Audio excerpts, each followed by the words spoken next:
4 phase के चुनाव हो चुके हैं अब तक महाराष्ट्र में। आपने महाराष्ट्र का दौरा किया है। आपके हिसाब से फिलहाल महाराष्ट्र में क्या स्थिति बनी हुई है महाविकास आघाड़ी की और आपके पार्टी की? मैं जहां जहां जा रहा हूं और महाराष्ट्र घूम रहा हूं, ऐसी कोई बात नहीं कि मैं पहली बार महाराष्ट्र में घूम रहा हूं।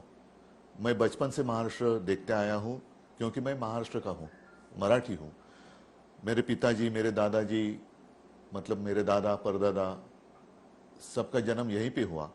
तो महाराष्ट्र और हमारा सिर्फ दिखावे का रिश्ता है ऐसी बात नहीं है, हम तो जुड़े हुए हैं इस मिट्टी से।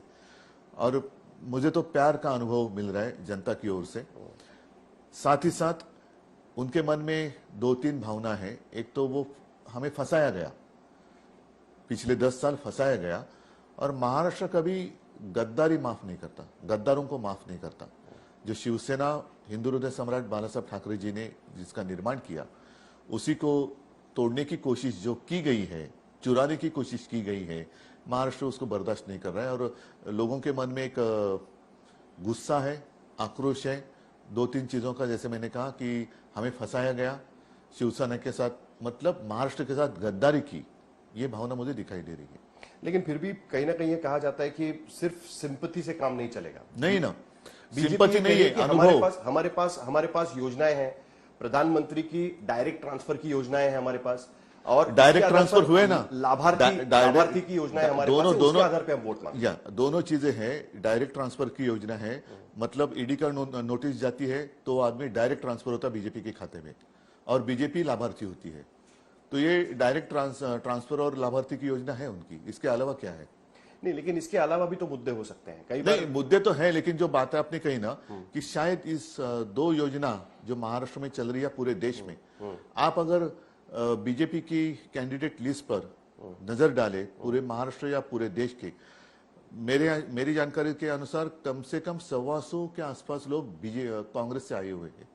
महाराष्ट्र की बात करें, मुंबई की बात करें, मुंबई में 6 प्रत्याशी है, 6 जगह है, तो 6 में से 4 जगह, दो जगह पर शायद बीजेपी के लोग हैं। एक पीयूष गोयल है, एक कोटेचा है, बाकी चारों 4 बाहर से लाए हुए हैं। और उनमें से 3 तो जिनके ऊपर 2 में तो उनके ऊपर तो ईडी की इंक्वायरी चल रही है, आरोप जिनके ऊपर लगाए, अब उन्हीं की पालकी बहाने की एक मजबूरन हालात स्थिति बीजेपी पर आई हुई है। हमने ये सवाल देवेंद्र फडणवीस को पूछा था कि जिन प्रत्याशी, देखो मेरी लड़ाई अभी देवेंद्र से है ही नहीं, ठीक है, देवेंद्र इस चुनाव का मुद्दा ही नहीं है। मेरी लड़ाई जो तानाशाह बैठे हैं दिल्ली में उनके साथ है। तो देवेंद्र की जवाब प्रश्न को उत्तर में क्यों? ठीक है, मैं कहता हूं कि बीजेपी नेताओं से हमने ये सवाल पूछा था, और बीजेपी के नेता केंद्र के हो तो शीर्ष नेता, यहाँ के शीर्ष नेता तो यहाँ के शीर्ष नेता तो नीचे है, यहाँ तो पता नहीं क्या है उनकी। देखो, पहले तो देवेंद्र जी मुख्यमंत्री थे, हम साथ थे उनके, फिर उन्होंने एक नारा दिया था, मैं पुन्हा येईन, मैं वापस आऊंगा, मराठी में कहा था, मैं पुन्हा येईन, मैं पुन्हा मतलब मैं वापस आऊंगा, चपरासी हो जाऊंगा फिर भी मैं वापस आऊंगा। तो अभी वो चपरासी बन कर आए हैं। तो ऐसे नेताओं को क्या जवाब? आपकी वजह से वो वापस नहीं आ पाए, लेकिन मेरे वजह से तो बैठे थे ना, 5 साल बैठे थे, उनकी सरकार उस वक्त बहुमत नहीं था। आपने कहा कि धोखाधड़ी हुई है महाराष्ट्र के साथ में, कहीं ना कहीं इसकी शुरुआत 2018 से नहीं होती? आपने सबके सामने कहा था कि आपने सबके सामने कहा था कि अब कुछ भी हो जाए हम बीजेपी के साथ गठबंधन नहीं करेंगे, और 19 में आपने गठबंधन किया। देखो, ये सारी बातें, इसका उत्तर मैंने कई बार दे चुका हूं। तो मुझे ऐसे लगता है कि अब 2 दिन पर चुनाव आए हैं और लोगों ने सारी बातें देखी है अलग अलग चैनल पर, तो हमारा समय क्यों बर्बाद करें? तो आज के समय का जो प्रश्न है, आज के समय, आज के चुनाव के, उसके ऊपर हम बात करते हैं। नहीं, लेकिन ये सवाल इसलिए बार बार उठाया जाता है क्योंकि, लेकिन बार बार उत्तर तो दिया है मैंने। नहीं, उसका कारण मैं आपको बताता हूं सर। उसका कारण यह है कि महाराष्ट्र में एक विशिष्ट परिस्थिति बनी हुई है, पॉलिटिकल स्थिति बनी हुई है, और कई बार लोग इस बारे में कंफ्यूज्ड हैं, नहीं है असली है कौन है, नकली कौन है। नहीं है। प्रधानमंत्री यहां पर आकर भाषण करते हैं तब भी वो असली नकली की बात करते हैं, और ऐसे में फिर आपसे उम्मीद की जाती है कि आप इसका जवाब देकर। वो एक गाना मुझे लगता है, शायद अगर मैं भूला नहीं हूं तो देवानंद का है या किसका है, असली क्या है नकली क्या है पूछो दिल से जरा। अगर प्रधानमंत्री जी के उनके पास दिल होगा तो उनको कहिए कि पूछो दिल से जरा, असली क्या है नकली क्या है पूछो दिल से जरा। वो कह रहे कि आप बाला साहब की विरासत आगे नहीं लेकर जा रहे, जो हिंदुत्व की विरासत है वो आप आगे लेकर नहीं जा रहे। आपने कांग्रेस के साथ अलायंस किया, तो आप असली नहीं है। नरेंद्र मोदी कौन होते हैं मुझे सर्टिफिकेट देने वाले? जो नवाज शरीफ का केक खाने वाले लोग मेरे हिंदुत्व के ऊपर सवाल कैसे उठा सकते हैं? और नरेंद्र मोदी जी की जैसी नकली डिग्री है वैसे उनके सर्टिफिकेट की कोई आवश्यकता नहीं है और उनसे कोई सर्टिफिकेट मांगा भी नहीं है। और जो गद्दार उन्होंने साथ लिए हैं उनको वो असली का सर्टिफिकेट देते हैं तो उसी में उनका झूठापन और जुमला सामने आता है ना। तो वो कौन होते हैं मुझे सर्टिफिकेट देने वाले? और 4 जून के बाद वो प्रधानमंत्री नहीं रहेंगे, सिर्फ एक नरेंद्र मोदी रहेंगे। जैसी 40 करोड़ जनता है वैसे उनमें से एक रहेंगे।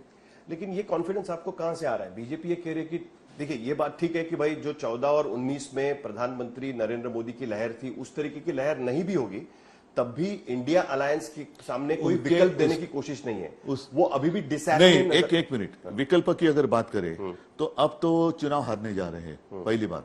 फिर मोदी जी ने कहा था कि 75 साल के बाद कोई राजनीति में नहीं रहना चाहिए, मतलब 2 साल के बाद प्रधानमंत्री तो अब नहीं रहेंगे, मोदी जी भी राजनीति में नहीं रहेंगे। तो बीजेपी के पास विकल्प क्या है? अमित शाह है या बाकी सारे नहीं है ना। वो तो चेहरा आज चेहरा क्यों नहीं लाते? जब उनके पास ऑलरेडी मोदी का चेहरा है तो फिर मोदी चेहरा नहीं चल रहा है ना, इसलिए तो बाला साहब का चेहरा वो इस्तेमाल कर रहे हैं। उनकी मजबूरी ऐसी हुई है, वो फंस गए। उनको अब पता चला कि उनको रिस्पांस नहीं मिल रहा है। लहर तो गई, लहर तो नहीं है, लेकिन अब चुनाव के आधे रास्ते पर चेहरा कैसे बदली करे? और बदली कर कोई ऐसा चेहरा है जो चुनाव जिता कर दे सकता है? ऐसा कोई चेहरा नहीं है। उद्धव जी एक इंटरेस्टिंग बात यहाँ पर यह भी और दूसरी बात ऐसी है, अच्छा ठीक है आपका सवाल। नहीं, एक बात यहाँ पर यह भी नजर आ रही है कि पहली बार शिवसेना मुस्लिम समुदाय के पास रीच आउट कर रही है। अब तक शिवसेना का ये और इसका जिक्र किया गया कि वोट जिहाद की कोशिश की जा रही है मुंबई में। हाँ, और बीजेपी वोट गद्दार की कर रहे हैं।